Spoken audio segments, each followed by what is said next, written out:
Amigos, ¿qué tal? Bienvenidos a Cambio de Agujas. Hoy con nosotros se sube una maquinista a nuestro tren. Vamos a dejar que ella misma se presente. ¿Qué tal? Hola, ¿cómo estás, Cristina? Pues me llamo Caroline Molan y soy de Tidbury, Irlanda, y estoy casada con Tom, que es granjero. Así que soy la mujer de un granjero. Y juntos tenemos 7 hijos hermosos y una pequeña alma en el cielo. Y pues esa soy yo.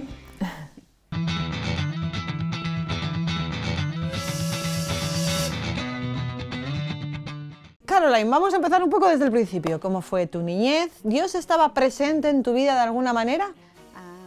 Sí, supongo que fui criada en el norte de Tidbury, en el campo. Mi padre trabajaba en un pueblo al lado y mi madre era ama de casa. Éramos solo mi hermano y yo. Tuvimos una educación irlandesa de clase media bastante cómoda y típica. No nos faltó nada. Podría decir que quizá nuestra niñez podría haber sido más feliz. Hubo ciertas heridas y creo que no le permitimos al Señor entrar para sanarlas. Fue una pena.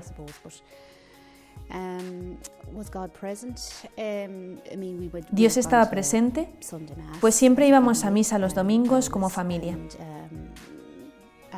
Y cuando llegué a secundaria, no tanto en primaria, pero en secundaria rezábamos el rosario por la noche en familia.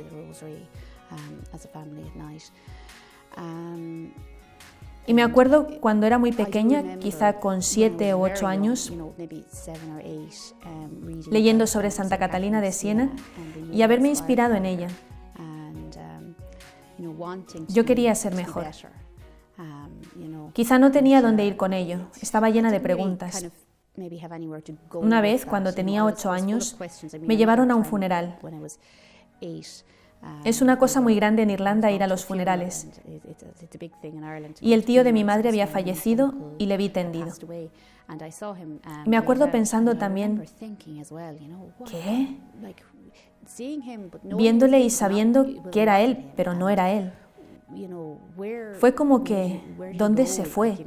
¿Qué pasa cuando te mueres? Eso fue muy grande. Fue una pregunta muy grande que yo tenía y me acuerdo molestando a mi padre diciéndole, ¿por qué el cielo es azul y qué hay allá, más lejos que el cielo, papá? ¿Es verde detrás del azul? ¿Sabes? Probablemente preguntaba más a mi padre que a mi madre.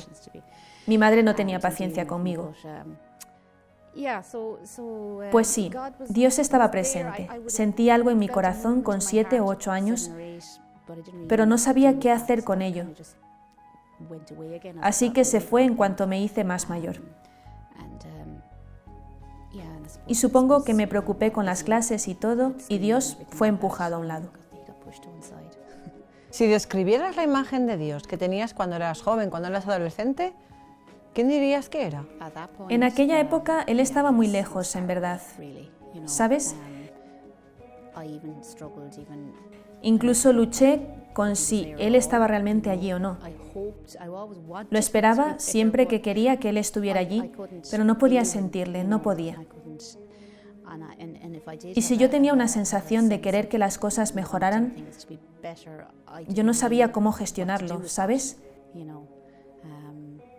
Él estaba lejos y, para ser honesta, no tenía una relación con Él. Vale, ¿y crees que por todo lo que dijiste anteriormente de las heridas causadas por tu familia, en tu familia, eso sí influyó en la relación con Dios? Sí, creo que sí.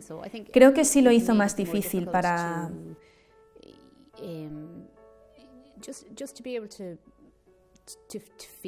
simplemente sentir, para expresar lo que sentía y darme cuenta de que Dios es persona también. No hablábamos de nuestros sentimientos. No es una cosa que hubiéramos hecho. Era normal. Bueno, no quiero decir que es normal. Supongo que en aquel entonces era la norma, quizá.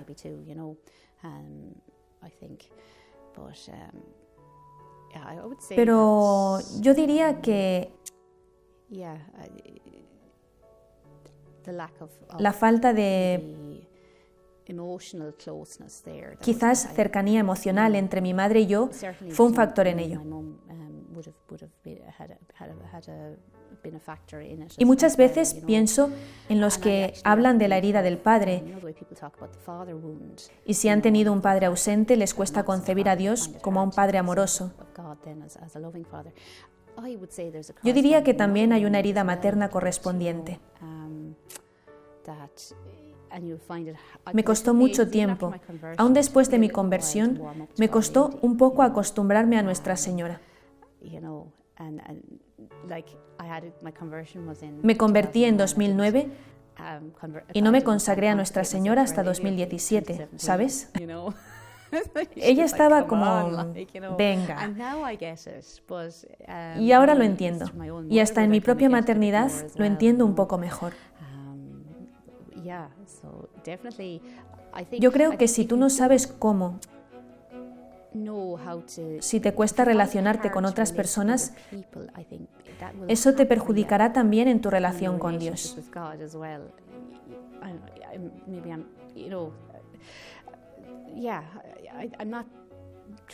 No estoy criticando a nadie, pero si tú no puedes reconocer lo que está pasando dentro de tu propio corazón y no puedes imaginar qué pasa en el corazón de los demás, te va a costar.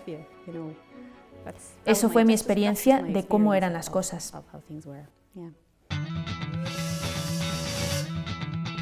Entonces pasas tus años de adolescencia, de juventud y tu niñez así, ¿no? Sí. La secundaria era más que nada encajar en la pandilla. No ser diferente. Todo el mundo en aquella época era guay estar rebelde contra Dios y contra el catolicismo, las normas, porque estaba visto como una serie de normas que tenías que obedecer. No estaba visto como una relación. Esto era la manera en que lo percibían mis compañeros. Así fue en secundaria y también cuando fui a la universidad. ¿Y cuando fuiste a la universidad, cómo fue? ¿Ibas a estudiar algo en concreto allí? Sí, pues decidí, como siempre, yo decidí no rezar ni nada sobre el tema, de que yo iba a ser veterinaria. Entonces estudié un montón.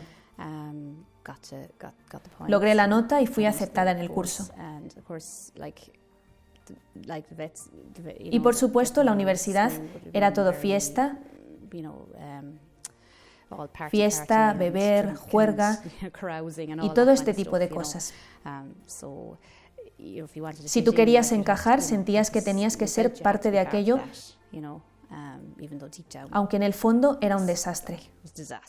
¿Sabes lo que quiero decir? Para ser sincera, no era una buena manera de vivir la vida. Y hacía que las amistades se basasen en la superficialidad. O sea, todos estábamos montados en la misma barca. Todos queríamos encajar. Estábamos todos construyendo nuestras casas sobre la arena realmente, ¿sabes? ¿Eras feliz en aquella época? Era tan feliz como pudiera ser en aquellas circunstancias, porque por naturaleza tengo un carácter alegre, pero en el fondo era un caso perdido, ¿sabes? Lo escondía bien. Pero en el fondo había una angustia existencial. ¿Para qué estamos aquí? ¿A dónde vamos? ¿De qué va todo esto? Pero, ¿sabes? Puedes distraerte a ti misma de todo esto con facilidad diciéndote, venga, voy a aprobar este examen o ser exitosa en esto otro. Y siempre hay algo con que te puedes distraer. En aquella época yo tenía mucha hambre de amor, mucha hambre de la afirmación de mis compañeros. Anhelaba un novio o alguien que me dijera que yo era genial o lo que sea. Así que sí, hubo un agujero enorme. Para ser sincera, había un abismo gigante en mi alma. Cuando intentabas llenarlo, ¿pensaste alguna vez que quizás era la falta de Dios? ¿Te decidiste a hablar con Dios alguna vez? Nunca se me ocurrió, no. Otra cosa que me pasaba, y creo que lo escondía bastante bien, es que era terriblemente ansiosa. Mirando para atrás ahora, yo tenía ataques de pánico, sí. Y como decía, lo escondía tan bien que no se me ocurrió. Una o dos veces fui a misa en aquellos años y me pasaba eso. Yo entraba, aunque la iglesia estaba vacía, me quemaba el corazón y nunca se me ocurrió pensar que quizá era Dios intentando penetrar. Cuando miro para atrás, supongo que es como estar en niebla, como estar metida en una niebla. Dios está intentando penetrar las nubes, ¿sabes?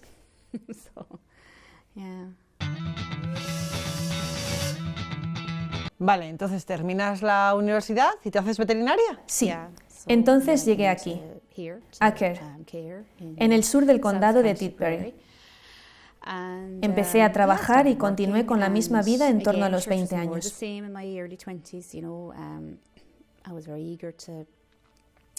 Tenía muchas ganas de conocer a alguien con quien salir con la esperanza de casarme.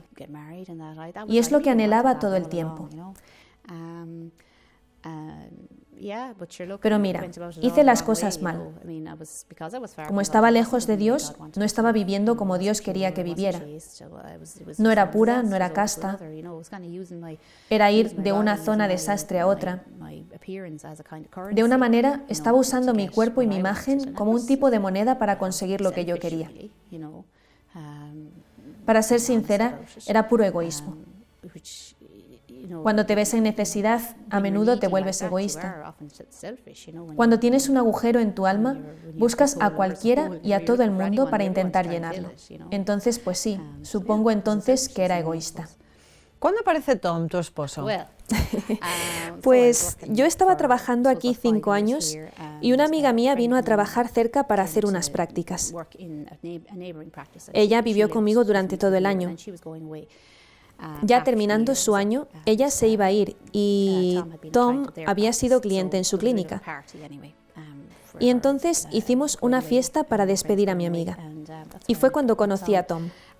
Y siempre hubo algo sólido en Tom, ¿sabes? Encajamos enseguida. Él era encantador y encajamos enseguida. Había algo. Él estaba también haciendo su camino en términos de fe. Él tenía una relación muy fuerte con su madre. Su padre falleció cuando eran todos, él y sus hermanos, muy pequeños, así que estaban muy unidos a su madre. Ella era una persona muy cariñosa, muy buena, una persona de mucha oración, pero cariñosa y también muy divertida. Ella era muy graciosa y muy ingeniosa. Y Tom era así. Tom te hace morir de la risa. Pues sí, nos entendimos y yo estaba muy impresionada con su madre y me impresionó la solidez que tenían. Él estaba haciendo su camino también. No estaba siguiendo el camino correcto exactamente. No éramos castos antes de casarnos. Aunque llevas años así como alejada de Dios y de vez en cuando te entra así como una pequeña inquietud, como tú dices, ¿cuándo es el momento de penetrar las nubes, de que penetre las nubes? ¿Cuándo es ese momento? Pues en este momento tenía a Tichi, nuestro primer hijo. Él nació por cesárea. Estaba embarazada de nuevo, de Nora, nuestra segunda hija, y no quería tener otra cesárea porque yo sé que, bueno, pues no lo quería. Y me acuerdo de ir a la piscina y haciendo el pino y todo tipo de cosas para hacer que girase porque venía de nalgas. Nora venía de nalgas. Por lo tanto, si ella no giraba, sería un parto por cesárea. Y en medio de todo esto empecé a rezar el rosario. Fue como una solución fácil. Y Tom y yo habíamos empezado a ir otra vez a misa también. Bueno, la verdad es que Tom nunca paró de ir. Y supongo que fue a través de él que empecé a ir otra vez a misa, porque llevábamos a su madre que ya estaba avanzada en años, y yo estaba en misa y sentía que mi corazón me quemaba. Y como dije, no sabía qué hacer. Bueno, di a luz a Nora, Nora se giró y le di a luz por parto natural y yo estaba contenta. Y cuando tenía 4 o 5 meses, era septiembre de 2009, y era durante la novena de Holy Cross, Es una novena a Nuestra Señora del Perpetuo Socorro y lo hacen en Holy Cross, en el centro de Tidbury. Así que va un montón de gente. En los tiempos no COVID normalmente atrae muchedumbres. La madre de Tom siempre iba especialmente cuando sus hijos eran pequeños y ella les estaba criando. Y ella hacía un esfuerzo enorme para poder ir y se apoyaba en el Señor para seguir adelante, siendo viuda tan joven.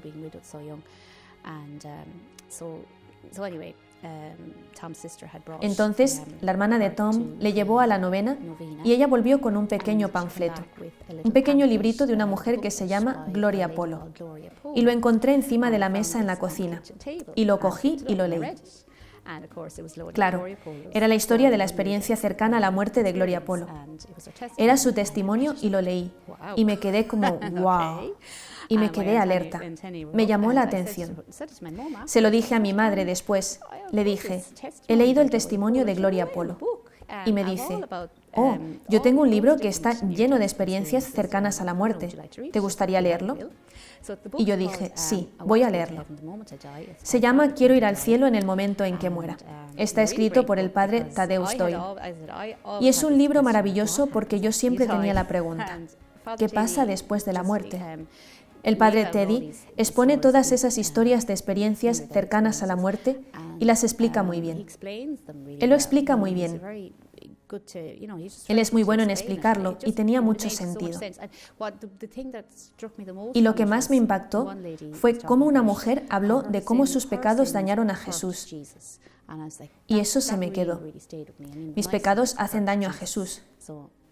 Cuando cerré el libro pensé, esto es verdad, ¿sabes? Es verdad. Y si es verdad, pues entonces no hay nada más importante, nada.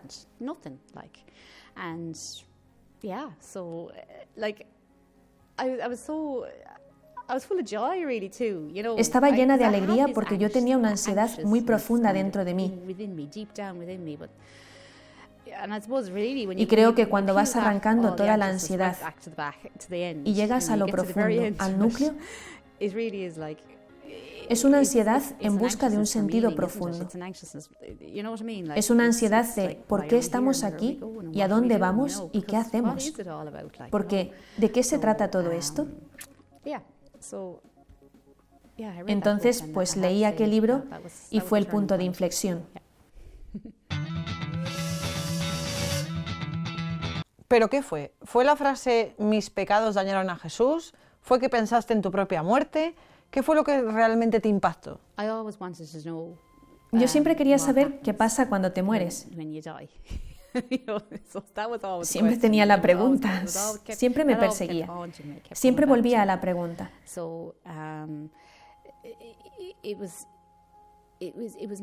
Entonces, era saber que cuando mueras, el padre Teddy lo explica, te encuentras con el Espíritu Santo.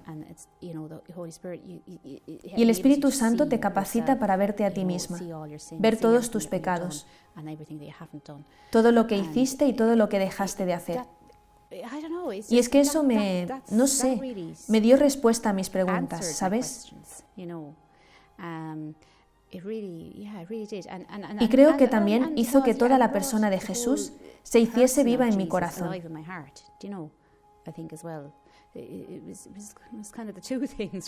Jesús se hizo vivo, se me hizo persona.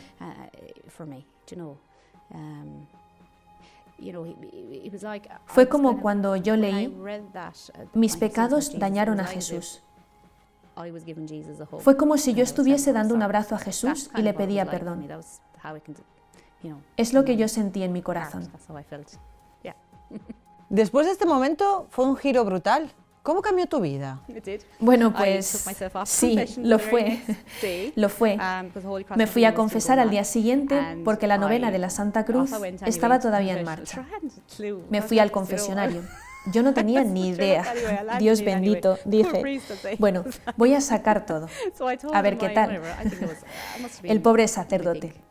Le dije que habían pasado, deja que lo piense, 15, 16 años desde mi última confesión, mucho tiempo. Y sin embargo, me puse a contar todos mis pecados. No es como si fuera una cosa muy grande a nivel emocional ni nada así, ¿sabes? Simplemente yo sabía que todo eso estaba mal y debía decírselo. Y él era encantador y me dijo, ¿recibiste la Sagrada Comunión cuando cometiste alguno de estos pecados graves? Y le dije, Dios mío, lo hice, sí. Yo no tenía ni idea ni de que esto fuera un sacrilegio. Yo no tenía ni idea. Entonces aquel día recibí la Eucaristía, fui a misa, porque esto fue justo antes de la misa. Entonces recibí la Eucaristía bien, en el estado de gracia, la primera vez en solo Dios sabe cuánto tiempo.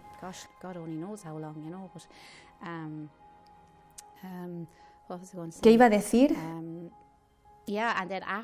Sí. Después de esto tuve una sed por cualquier cosa y todo lo que tuviera que ver con Dios y con mi fe. Entonces en casa todos se reían de mí.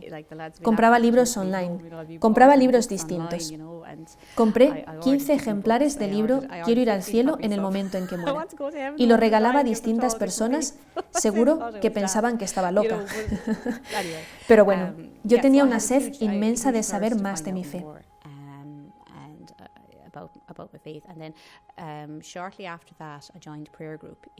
Y al poco tiempo me uní a un grupo de oración en Care. Y esto ha sido maravilloso para mí.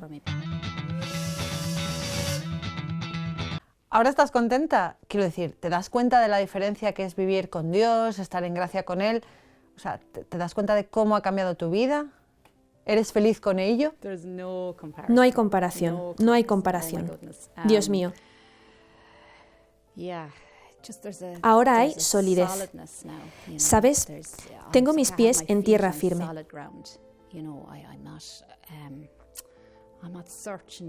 No estoy buscando en la oscuridad, no estoy preocupada con el porqué de todo y por lo tanto no estoy intentando distraerme de la preocupación, ¿sabes?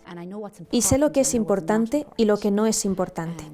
Sí, quiero decir, sí, estoy muy contenta, estoy contentísima, contentísima. Es gracioso. Cuando me convertí, primero, ¿sabes?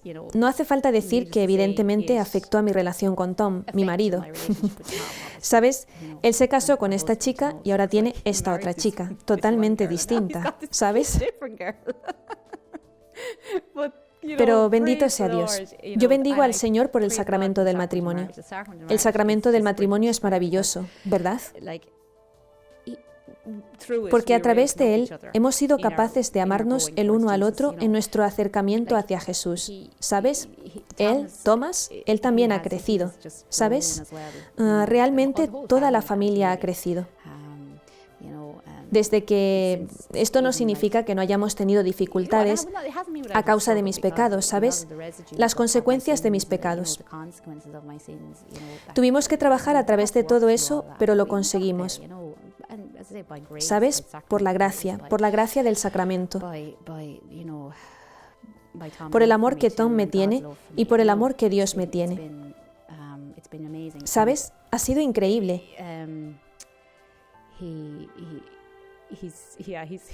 Y él ha visto a esta persona. Él ha visto mi cambio también. Pero, ¿sabes? Éramos muy felices. Nos consagramos como familia a Nuestra Señora.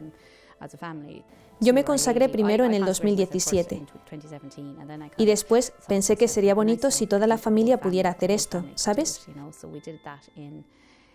Entonces lo hicimos en... déjame pensar. Sí, fue más tarde, ese año. Al principio de ese año, en la fiesta de la presentación, yo lo hice. Y después, más tarde ese año, creo que fue el 8 de diciembre de ese año, lo hicimos como familia. Y poco tiempo después de eso, en mayo de 2018, fuimos a Medjugorje como familia. Y entonces todas estas cosas fantásticas han sucedido desde mi consagración a Nuestra Señora. Es asombroso. Y nosotros, sí, Thomas está haciendo adoración habitualmente también. Entonces, nosotros dos, ¿sabes? Estamos creciendo. Juntos estamos creciendo hacia el Señor. ¿Sabes? Eso sí. Indudablemente, somos mucho más felices de lo que pudimos haber sido sin Él. Sí. Preguntilla rápida. ¿Qué le dirías a una persona que está viviendo como vivías tú antes? Me explico. Casada, con hijos, simplemente viviendo. ¿Qué le dirías a esa persona? ¿Qué podría decir? Le diría, siéntate y piensa, ¿sabes? ¿Qué estás haciendo aquí? ¿Y hacia dónde te diriges? Y después, respóndete con sinceridad, ¿sabes? E incluso le diría, si es posible, encuentra una iglesia para ir y sentarte dentro de la iglesia, ¿sabes? Y entonces, hazte esas preguntas. ¿Qué estás haciendo? ¿A dónde vas? Y le diría a esa persona, Dios es real. Él es la persona más real que existe y te ama y tiene sed de ti. Quiere una relación contigo. Él no está sentado allá arriba en una gran nube, como si estuviese mirando todos tus errores. Él los conoce, pero Él te conoce desde dentro también. Y Él quiere una gran intimidad contigo. Él quiere que le cuentes todo sobre ti. También, Él quiere revelarse a ti y continuar así, ¿sabes? Y eso te hará realmente feliz. Ahora y en la vida futura. Sí. Caroline, muchísimas gracias por tu testimonio. Gracias, va a hacer muchísimo bien. Muchas gracias, Cristina, por haberme invitado.